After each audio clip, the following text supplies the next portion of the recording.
Ladies and gentlemen, Ramsey Library Video Production is proud to present Accessibility to Universal Education to All Students by Florence Ekua-Mensah.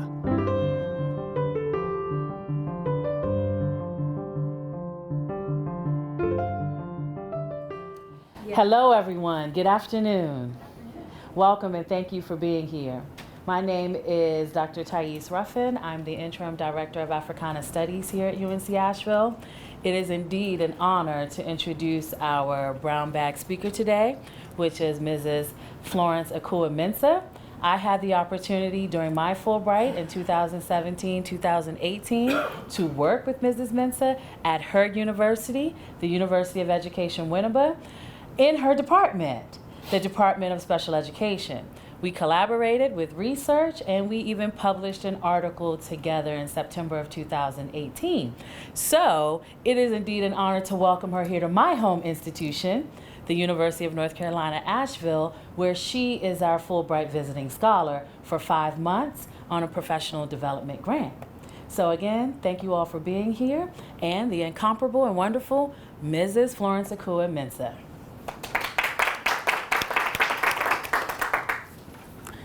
Thanks for that wonderful introduction. I am Florence Ekua-Mensah, and I am on a program curriculum development grant for a Fulbright African Research Scholar Program for 5 months, as I have been introduced. I would continue by saying I thank you all for making time through your busy schedules to come and listen and have an interaction with me. I also thank the institution for granting me the invitation through my chair in the person of Nancy Rupe and the cohorts that came together with the consultations to make this dream of mine come through. So I have a brief abstract that went through the invitation that brought you all here. And the abstract is generated from this topic, accessibility to the university education in Ghana.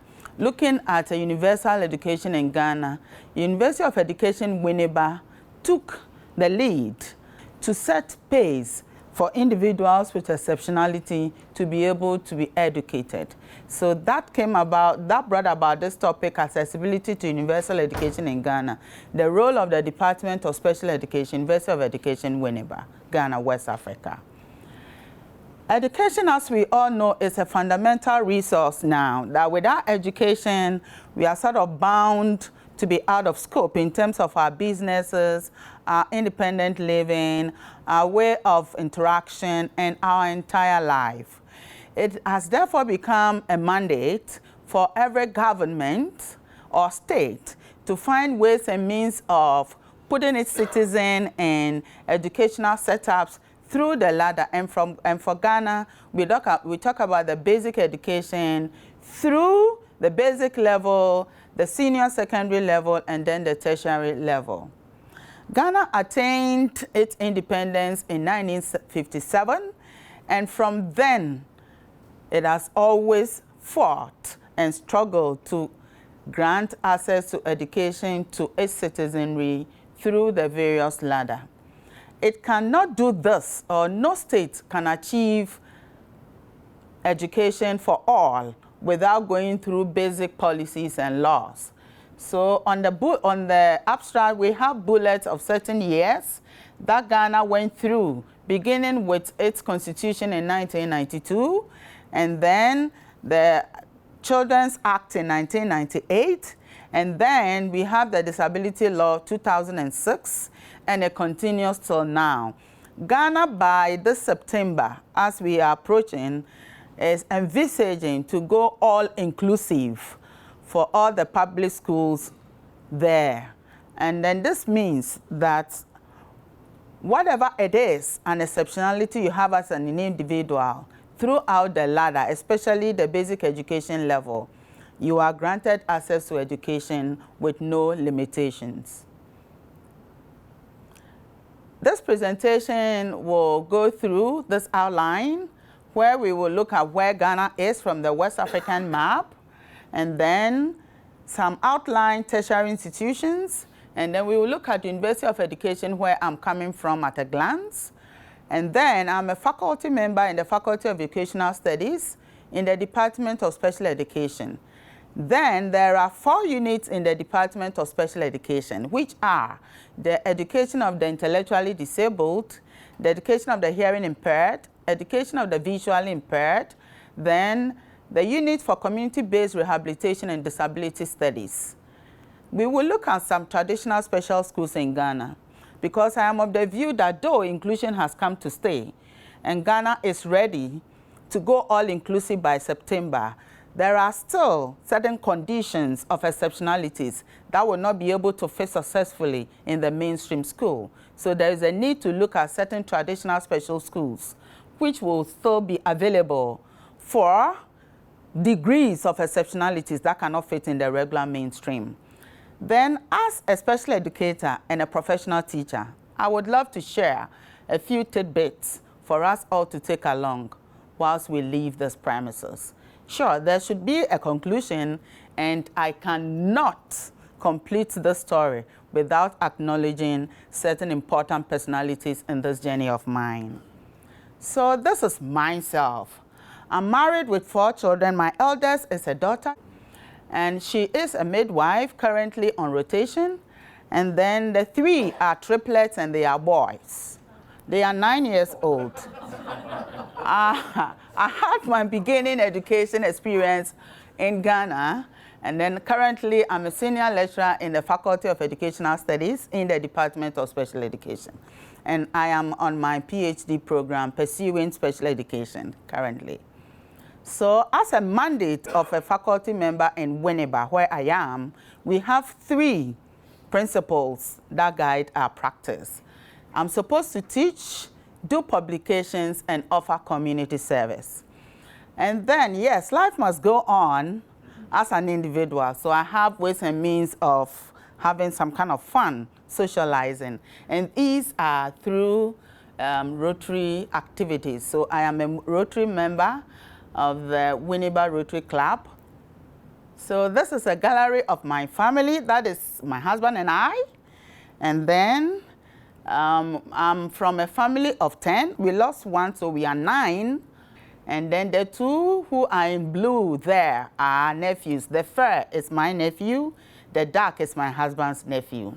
I try to maintain equity and diversity in everything I do. So there are my triplets, the 3 boys.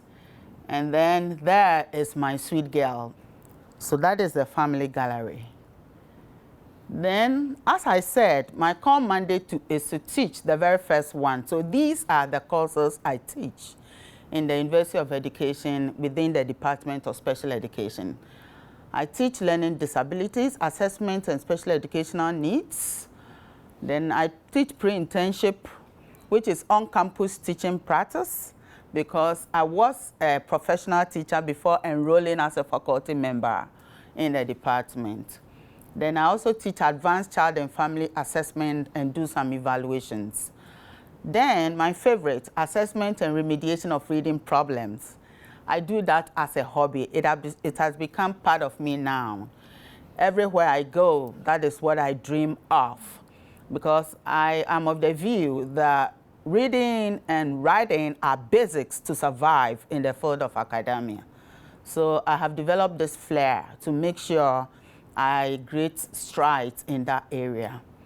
Then I am a coordinator of the unit of the intellectually disabled in my university and then in my department. And I have carved 3 core mandates of the roles I have to play as a coordinator.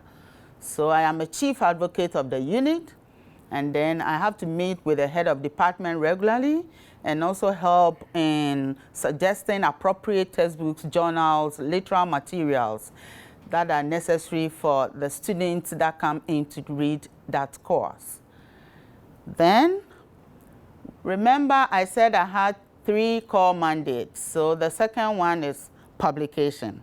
I try to do some publications, and I am glad and so proud that I was able to do a publication with Dr. Thais Ruffin, when she was with us in the university. And that is the evidence we see up there. Dr. Mensah, I did one with him because I worked with him in the same unit. And then I also tried to go solo. This is critical. As a faculty member, there is a need to show you can work with people. You must also prove that you can stand on your feet. So these are the evidence we see up there. And then publications are not just supposed to be in journals, because people would love to pick stuff or literal materials from other angles. So yes, I have tried to co-author books for a non-governmental organization that seeks to strive and work out learning difficulties of children in basic schools in Ghana, known as CLED. So I came up with a writing guide for them. I have the samples here for us to see, and I have thought of signing out 2 of them for the library to keep, so you can refer to it. Then I have also done some book chapters with certain colleagues. Yes, I must also attend conferences. So I try my best to carve out the niche and fill all the gaps as necessary as it should be as a faculty member. Then, yeah, I am into community service as well. And then, so I help CLED, Campaign for Learning Disabilities in Ghana, to be a facilitator for most of their workshops and also be an intermediary for the Ghana Education Service in terms of workshop facilitations with regards how teaching methods and adaptations can be available for children with learning difficulties. So I find myself among some learned bodies and then some professional gurus in order to be able to tap ideas to upgrade myself, because I need to survive in the field I belong in. So here I am, a member of international associations, and then I am also a member of the local University Teachers Association. Then this is a gallery of the service that I rendered back home in Ghana. I do donation of books to hospitals, and then I do interventional strategies for basic school learners. And then I was able to also host or co-teach with Dr. Thais when she was on her school abroad project, and then he brought students from UNCA, and there we are, the gallery shows there. How did I find myself here? This story, I keep saying, is a dream come true. But for every dream to be successful, there is a need for a vessel to be used. This vessel, I am proud and glad to say, helped me thank Dr. Thais Ruffin. She made this dream come through. When she came to Ghana, before she was coming, my head of department called and said I should study this curriculum vitae and suggest which unit such an individual will fit.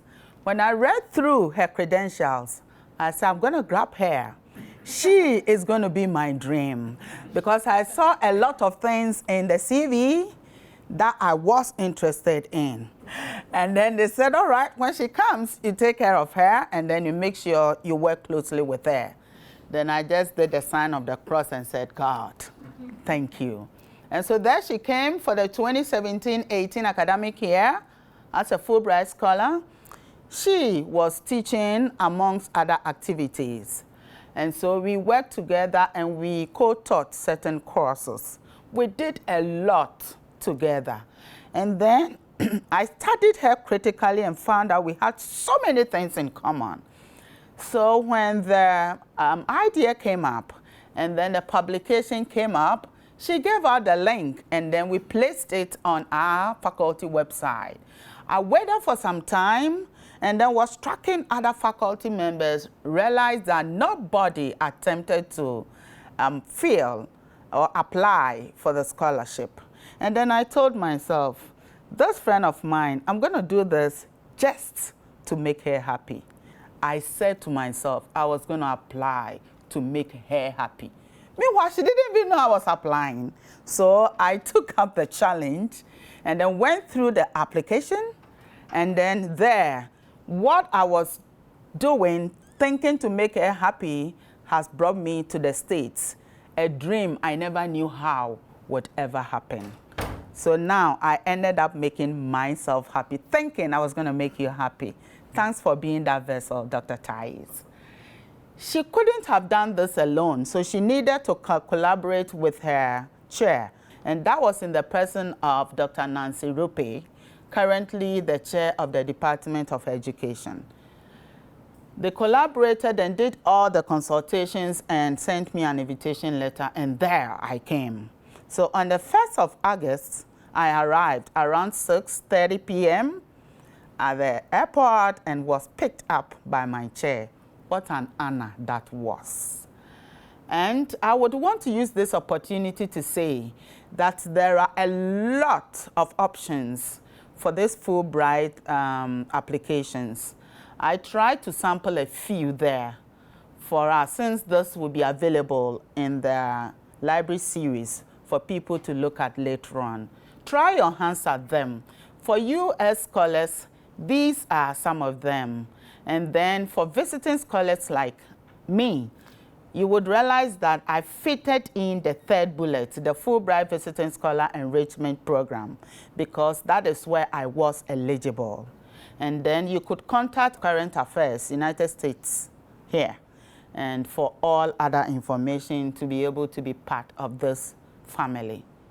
So here at UNCA, these are the activities I have gone through, outlined, right from when I was picked, through a wonderful mountain dance and folklore festival. In that festival, I forgot we were supposed to sit and enjoy. I almost stood up to dance because the dance moves there were exactly like that of where I come from, Winneba. They were tiptoeing, and the only difference was that what they wore was the difference. But the moves, the steps, the shout, the songs were similar. I felt so much at home. These are the other activities I have gone through so far. Then, that's me, Happy Florence, feeling at home, UNCA, my happy home, smiling all over. There was a bash for me there. That's my cake by the Fulbright caucus here at UNCA. And I loved that day. I dream of that day always. And I had the honor to meet the chancellor and the provost one-on-one. What an honor. And this is all due to the fact that I took the step to do this application thing. And then there was a vessel through that. So I am here to conduct a research on this topic. My option is not to teach in here. I am free to be part of classes here and do some observations and chit-chat with faculty members. But my core mandate here as a Fulbright scholar is to conduct this research. And these are my objectives. So I'm supposed to look at curriculum adaptations for learners in inclusive education classrooms. I chose this proposal because I knew Ghana was going to go all-inclusive in 2019, September. And then there was a need to find out how these learners will adapt comfortably in the classroom. And so looking at literal materials available online, I found out that UNCA was practicing diversity and equity, and then they also had a teacher education department, and I thought it was the right place to be. Find out what instructional approaches are there, assess the approaches, and then how they guide placement, and then also to build my expertise and to find out what assistive technology devices are there to be used. So it is a case study, and I'm expecting to do some interviews with some teachers and gather some documents in terms of syllabus, how curricula is structured, how teaching plans are written, and how pupils do their assignments and submit them, especially with those who have exceptionalities, how they are fitting in the regular classroom successfully. In addition, I am a researcher, I'm a faculty member, so I have come to gain access to information, learn from you guys here, chit-chat, share ideas, be prepared to set up new competencies. I want to go back home, Ghana, refined, groomed, equipped with enough skills to be able to inform curriculum planning and others. I also hope to gain the skills to be able to write and publish new stuff in terms of curriculum adaptations for persons with exceptionalities. So that is Ghana in a view. And then currently there are 16 regions in Ghana. Ghana is bordered by Cote d'Ivoire, Togo, the Atlantic Ocean and the Gulf of Guinea, and Burkina Faso. I couldn't have said this without bringing a typical example of Ghana's cocoa. Mind you, that is our flag. The red stands for the blood that our forefathers shed in gaining independence. And then the yellow is our rich gold, which I have here on my forehead. Then the green is our beautiful vegetation. And you see, there are greens all over here. So I feel at home because I feel like I'm already in Ghana with all the greens around. And the powerful black star there is supposed to be a binding force for us all. It stands for the power that we have all gained to be able to have worked together as an independent country. Yes, what we see there, thanks. What we see there is the cocoa fruit, and then this is a typical end product from the cocoa fruit. So this is a typical Ghanaian chocolate. I'll pass it around after everything, and then you are free to take a bite and have a feel of it. Then these are some few tourist attraction centers in Ghana. So yes, our focus, universal access to education, what exactly it is. And then what I want us to take note of is what I have in bold. That is, it is the opportunity to gain equal access to education regardless of one's social class, gender, ethnicity, background, and the likes. And then it also makes room for a variety of pedagogical approaches which are able to create equal opportunity of access to all learners. This is the educational system of Ghana. And then our focus is the higher education, which is the tertiary education, the one at the peak.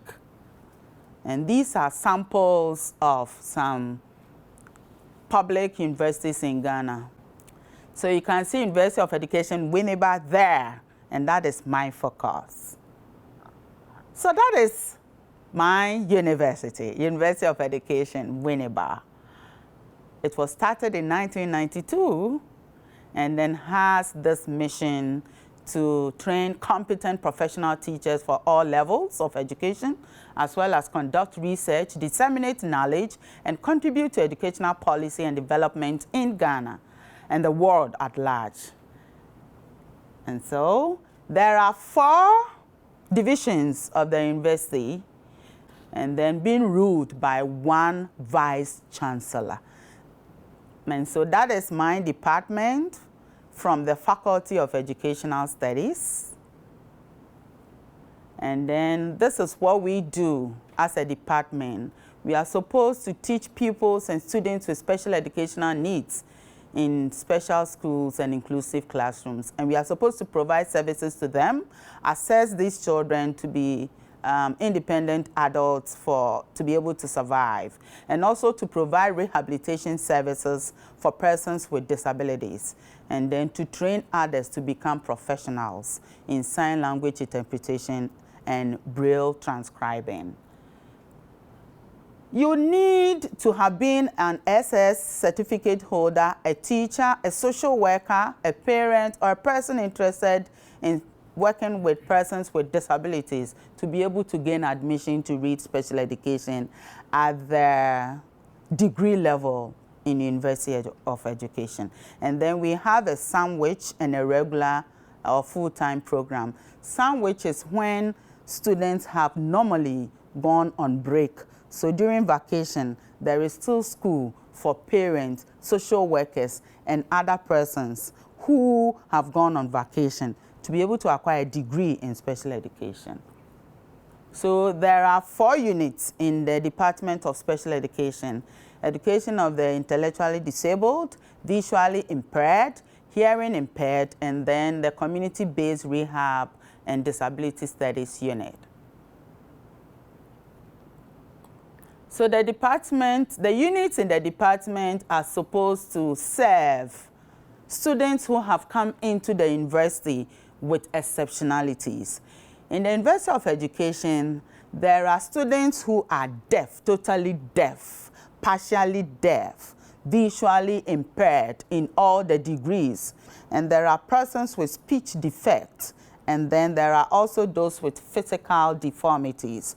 Everyone is welcome to the University of Education because there are these centers in there to support them to be able to learn successfully, and also to equip those, in quotes, who are not exceptional to come in to learn skills to be able to live well with the persons with exceptionalities.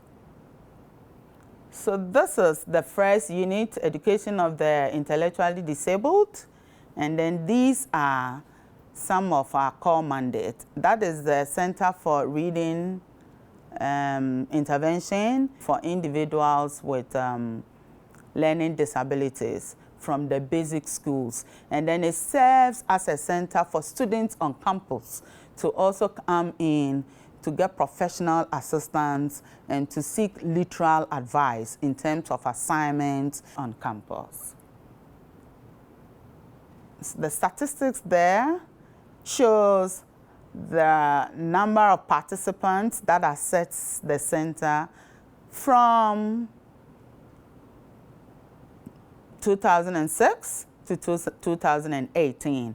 And it's obvious there, the number rose drastically because there was a workshop continuously for that 3 years from Friends of the Reading Association, Virginia State University, US, who had come in to enforce our knowledge and equip us with materials.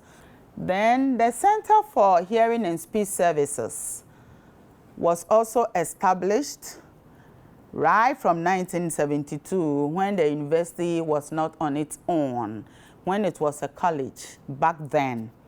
The core mandate of the unit of the hearing impaired was to take care of persons with a hearing impairment, and then also provide services for students with hearing impairment. And then as the years went by, it extended its service to the immediate community. So that center currently runs like a public center where persons are referred throughout the country to come and assess audiological tests and also educational interventions. It happens to be a practical or a practicum center for students to go in there and have their practical feel of how to use the technology in there and how to also deal with individuals with hearing impairments. These are some excerpts from the center. And UNCA students this past summer had the opportunity, as Mrs. Mensah said, they worked in the Reading Resource Center. She guest lectured. She led them in reading intervention. They worked with kids in the community as part of their service learning and the study abroad program. And you also took us to the Hearing and Speech Center, where they actually got to use some of the instruments and be tested to see how that was working in the community that we resided in for 2 weeks of our 3-week study abroad program. So thank you for that, a phenomenal opportunity for UNCA students to see that on the ground in Ghana. So we have the Center for the Hearing Impairment Section B, where students are taught how to do interpretation. Because we have students with hearing impairment on campus, and they are supposed to fraternize with their colleagues who are hearing. They are supposed to live with them, equal access to education. So students come in there to practice how to sign, how to interpret. Currently, there is a deaf-blind student on campus, the first of its kind in the West African sub-region to have gotten a deaf-blind student at the tertiary level. And then the second diagram we have there is they are learning. These are students who can hear regular, but they are learning how to use tactile language. They are resource students, so they must learn to be able to help the deaf-blind. And then the two at slide number 3 or exhibit 3 are deaf, totally deaf students who are being communicated to by a resource person. It will interest you to know that our resource persons on campus are all student volunteers. They are paid nothing, they are just volunteers. That is how we are able to equip them with the skills so that when they complete education or they get their degree, Ghana can now employ them, or they post them as resource teachers to the regular schools. Here is our deaf-blind student, and then that is an MPhil. No, Achampong has graduated. He is a graduate with MPhil, and then he currently is in charge. The university has employed him as a staff, and then he's in charge of the education of the Visually Impaired Resource Center, and at the moment is communicating with the deaf-blind student to help her do her assignments and then write her thesis and everything. So this is how the work looks like at the education of the visually impaired unit. Then community-based rehabilitation disability studies unit. These students in here, they are trained to be able to survive in the community. These are excerpts of some schools I said are traditional in Ghana in terms of education for the exceptional individuals. These schools will forever be there because there are degrees of exceptionality, and it is not every individual with exceptionality who can survive in the regular mainstream. So these schools will forever be there for the severe and acute degrees of disabilities, for them to also gain access to education. Yes, there are some tidbits that I would love we take home after all this said and done. Tidbits for teaching the students with learning difficulties. I am aware that the audience here are from diverse backgrounds. But yes, you can still take this home. You could be a parent, you could be a neighbor, you are a faculty member, you are in the community, you could chance on an individual having difficulties, and you are free to have shared this knowledge with whoever is taking care of that individual. So yes, one, when you are teaching an individual with learning disability, remember to create a flexible atmosphere in which the classroom is so open-minded. Some classrooms are rigid.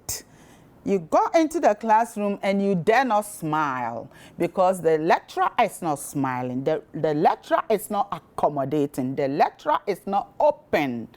A flexible atmosphere is where, for instance, you could use a simple, clear-cut language for everybody in there to be able to get what you are putting across. Because after all, they came in there to gain and share knowledge.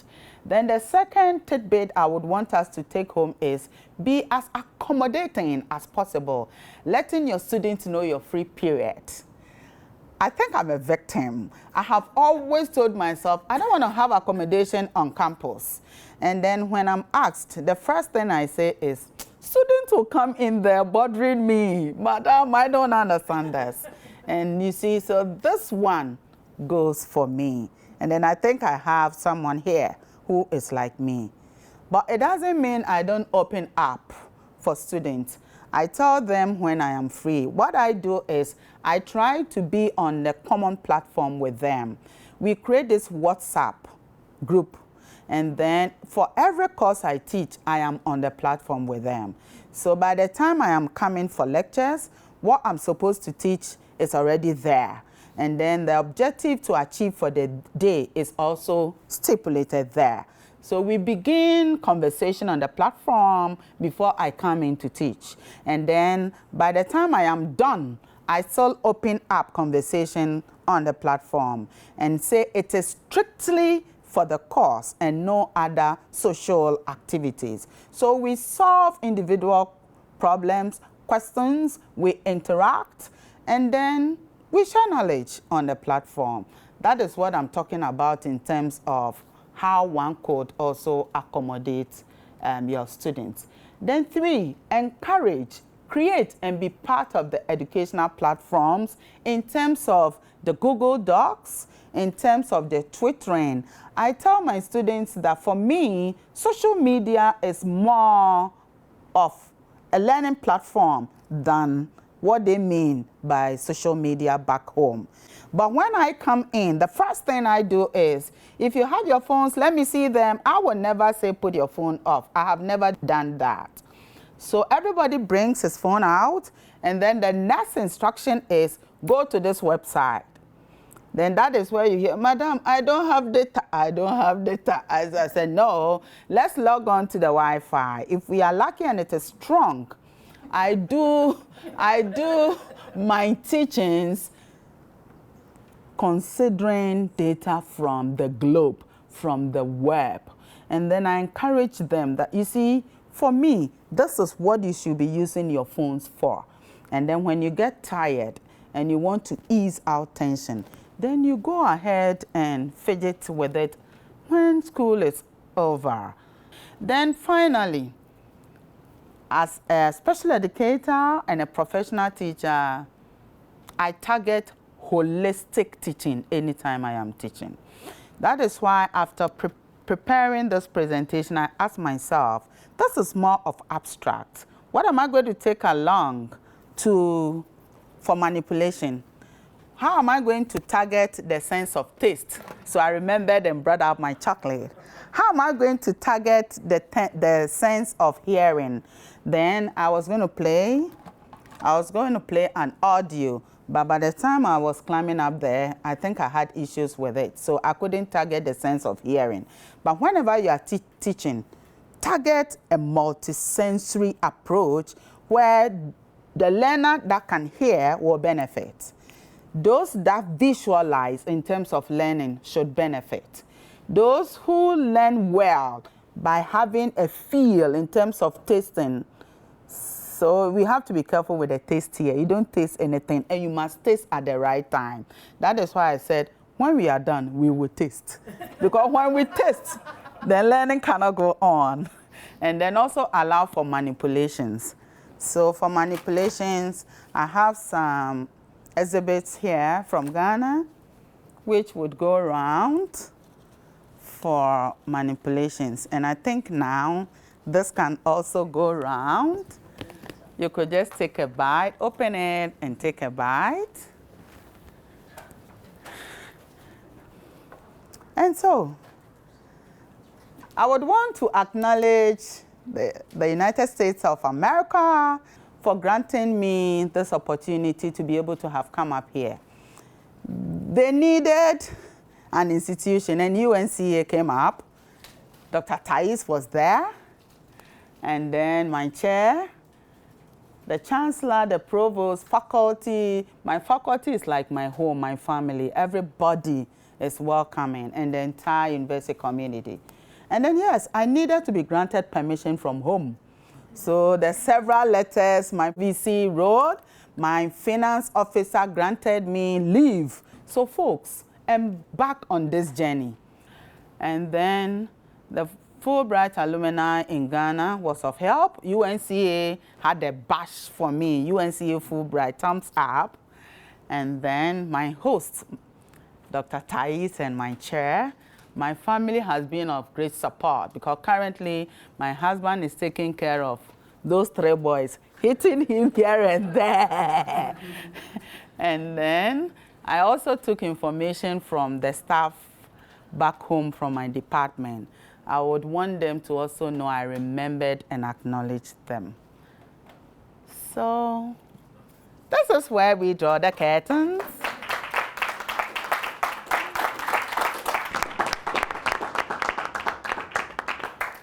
The floor is open for any clarity, any question, any additions. So I hesitate to speak because my mouth is full of chocolate, but I will struggle on.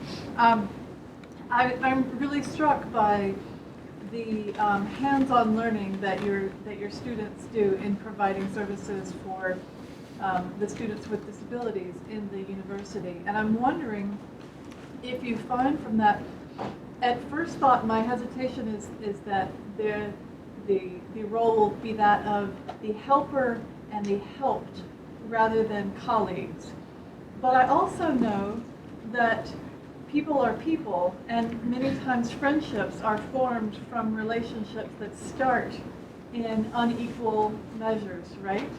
Many times faculties and students form friendships, mentors and mentees form friendships. So I'm wondering if you see a community being built in that way from shared participation rather than, as we tend to do in the United States, more secret and private and don't talk about disabilities. These are something that we keep apart. So just wondering your thoughts on that. Yes, if I got you right, you are worried that instead of the focus of the students coming in to learn, is it not going to develop informal friendship that would take the focus away? No, I think that would be good. That's what you want to do. Yeah. You want to know. What I have to say is there is a coordinator that coordinates the affairs of these students. So there are boundaries at the resource center. Definitely it's a workplace. So there are going to be people there in terms of checks and balances. And then if it is an outdoor activity, there is no way that the student resource person could go with the individual with exceptionality without permission. There is no way. So there is some form of checks and balances, coordination, regulation of the activities of these persons. And we have grown into this activity. You keep making it better and better. So we started from somewhere. We've been doing this for about 20 years when I joined the department by now. So we have grown past the issue of ordinary friendships, which, yes, some are bound to happen naturally. Some are bound to happen in all situations. But we make sure it's more of academic focus than any other thing else. So the activities are regulated.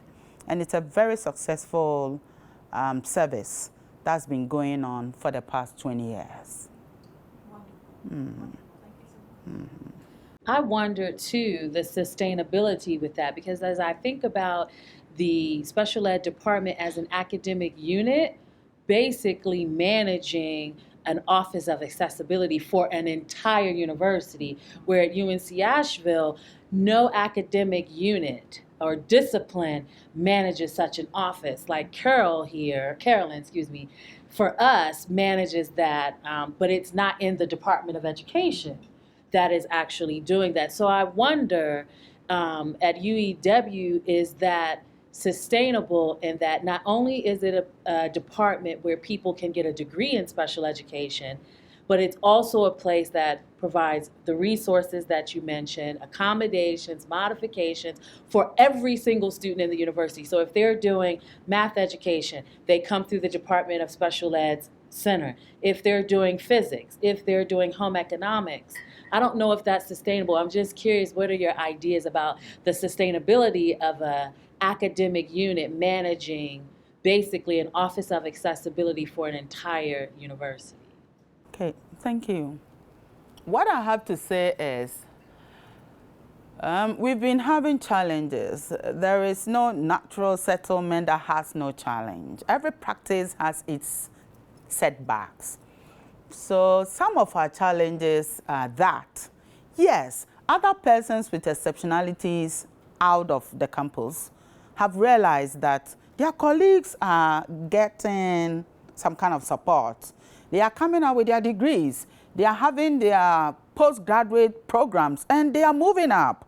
So the numbers have begun to increase. We were employing student volunteers, and so their numbers now is outweighing the support systems available. So what we are doing, or what we thought of, as at the time I was preparing to leave, was that we were going to open a department, or create a department for resource education, to read resource support services and itinerary services for exceptional persons. And then their curriculum was going to be structured to the extent that they will do a lot of practicum on campus. And then if they are doing practicum on campus, then they are going to be a force to reckon with. So that is one of the ways we want to curb that problem. Then secondly, we have also encouraged our students who are completing school, the degree with us, to come back. That is a very good one. By the time they are about to graduate, the unit coordinators are asked to submit names or list of students who were good at the unit levels to come back into the department to do their national service. And so with that, we are able to also get enough hands to be able to cater for these gaps. What we do is we write recommendation letters for such volunteers, and it beefs up their curriculum vitae as they grow through their academic ladder. I'd like to say, sorry, Go ahead. I'm intrigued by your use of technology in your classroom and social media in particular, and the WhatsApp idea of presenting, if I understand you correctly, presenting the topic or the theme in advance, so the students have time to kind of just roll it around in their head. So I'd imagine that would lead to far more engaged conversations in the classroom. Has that been your experience until you started working with this together? And so interestingly, school is about to reopen, and I'm not there, but I've already received messages at dawn. What are we going to learn? What are the topics? So what I did was I gave suggestions, and I gave the source of the information from the library and some websites to read. So for me, I allow group assignment to be submitted through there. I give timelines, and they adhere to it. By 5, all assignments are submitted. I download them into my mail at my convenience at home, and then prepare the slides for them and send it back onto the platform. So they read and get prepared. And Sarah, UEW and everyone has 58,000 students with 40,000 on campus. So imagine, I shared with Florence, UNC Asheville is a liberal arts institution, very small, 4,500. So UEW was big for me, but I also wanted her to know when she comes here that she's not at a campus with 58,000, with 40,000 on campus, that we're a small liberal arts school at 4,500. You won't have any problem with the Wi-Fi here. Yes. So I do a lot, and my family says, don't you sleep? I say, please, so free Wi-Fi.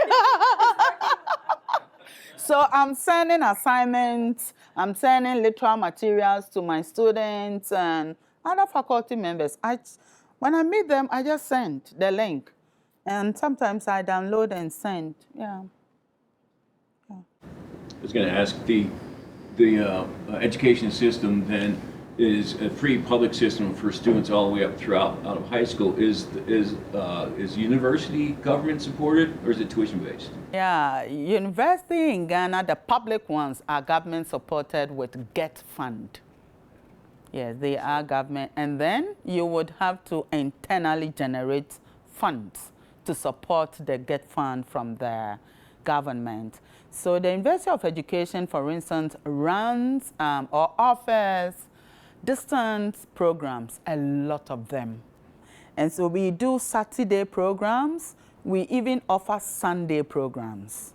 Yes, so Saturdays, Sundays, sandwich, and then some of the programs are also online. Additional funding beyond the government. Sure. And the services you provide for the students with special needs, those services are all provided at no cost to the clients, is that right? They are free. Yes. Okay. It's one of the core mandates of the department to be able to provide equity and diversity for its students and staff. So it's for free. So I, for instance, I am learning how to transcribe Braille and then also learning some sign language. It's for everybody because I need to communicate with them. So everyone, people come from other departments in voluntarily to learn, to be able to fraternize with them successfully. Yeah. Because they are not just in there to do special education. Some have come to the university to read home economics, physical education, science, mathematics, but they have exceptionalities, and they all take support from the Department of Special Education. Yeah. Thank you.